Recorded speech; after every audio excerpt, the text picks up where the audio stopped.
Olá, amados, graça e paz da parte de Deus e de nosso Senhor e Salvador Jesus Cristo. Bem rápido, porque na realidade aqui a poluição sonora é muito grande. E eu não estou usando o microfone neste momento, mas quero chamar a sua atenção, porque fica assim, meditando, sabe? Meditando. E uma coisa interessante que o Senhor Jesus falou aos seus discípulos é a maneira única de uma identificação de parentesco espiritual, né? Especificamente o ponto de vista relacionado a nós conhecemos o Senhor e não o conhecemos. E isso leva a um ponto de vista muito importante nesse sentido. Imagina, a onisciência é incrível, divinamente falando é incrível, porque o que nós estamos vendo hoje, que todo mundo, quando pega um erro meu, seu, eles perguntam, assim que você é crente? Lembra disso? E aqui me faz lembrar, por muito ver essas frases nos ambientes que eu frequento, e em situações que às vezes eu me encontro, e eu lembro quando Jesus disse isso aos seus discípulos, em João, no capítulo 13, no Evangelho de João, no capítulo 13, versículo de número 34. Melhor, o 35, para não prolongar muito. Se tiveres amor entre uns aos outros, todas as gente conhecerão que sois meus discípulos. Vou repetir. Se tiverdes amor uns aos outros, toda a gente conhecerão que sois meus discípulos. Ou seja, a única identificação que nós temos como cristão não é ser pastor, presbítero, diácono, evangelista, não é ser superintendente, não é ser branco, preto, não é ser o mais alto do mais baixo. Não. É exatamente sermos identificados se houvermos amor. Se houver amor. E o que é amor? É afeição, né? É um sentimento real de compatibilidade de família. Nascemos gerados pela mesma palavra, né? Fomos gerados no mesmo a palavra, que nos gerou, nos transformou e nos fez o que somos hoje, membro um dos outros. Quando esse respeito é mútuo e é identificado entre nós, todos vão perceber isso. Mas enquanto houver o que estamos vendo hoje, literalmente, claramente, pelo canal de rede de comunicação social,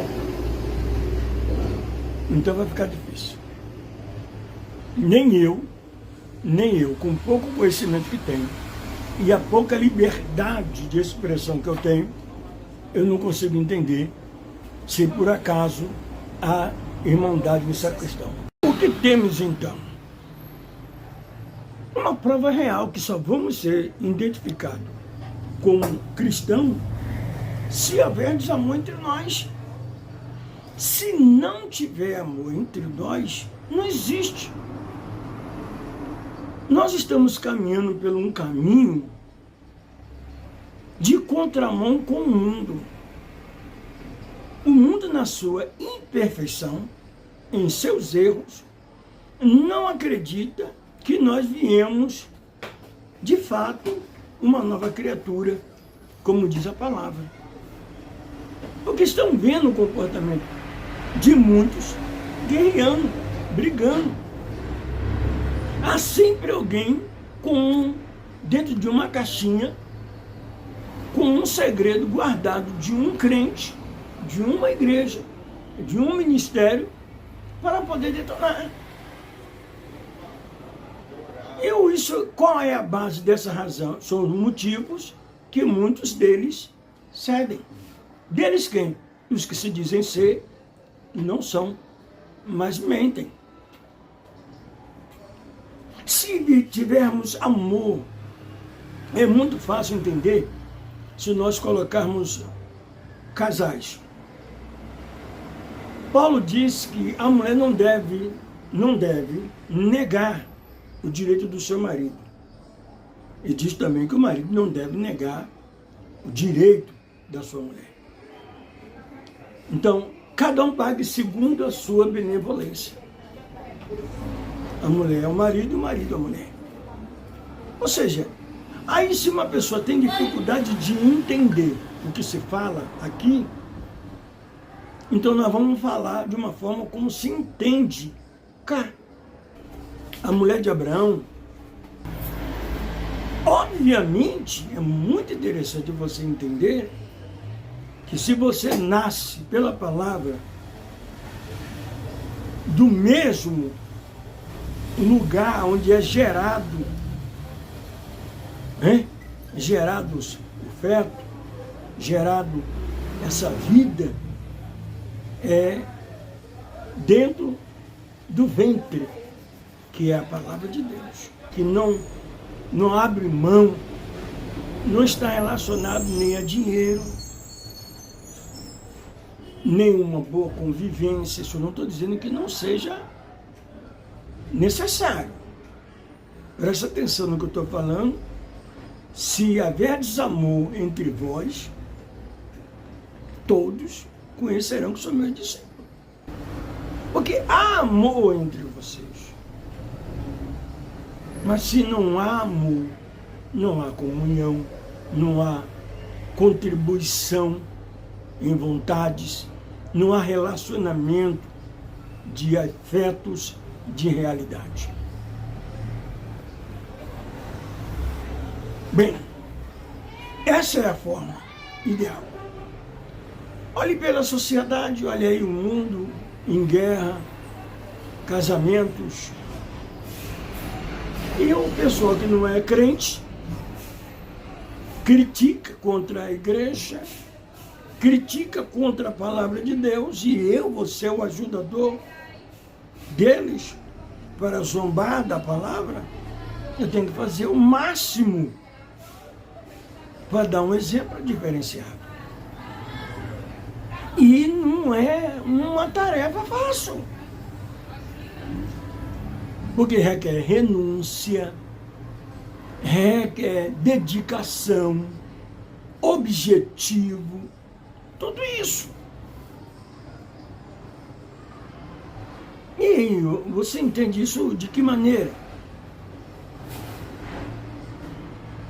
Bem, eu só estou externando aqui a indignação que eu tenho e o meu protesto num vínculo, na linha de comunicação que é a rede social, e aonde na realidade você encontra com que e com quem. Com que e com quem? Pessoas. São pessoas. Essas duas aqui. Certo? Aqui são fontes de PC. Essa também é fonte. Qual é a diferença dessa caixa, dessa fonte para essa? Na descrição, no rótulo, não mostra nenhuma diferença. Está dizendo que tanto essa fonte como essa é a mesma.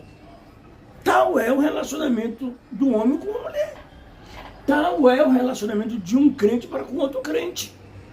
É respeito.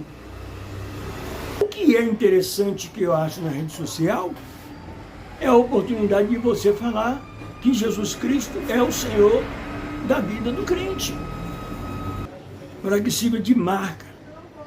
Mas não é minha, eu vou copiar de alguém, mas eu admiro.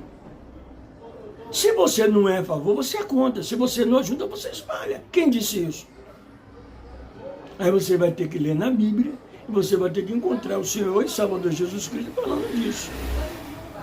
Quem não é comigo é contra mim, quem comigo não ajunta, espalha.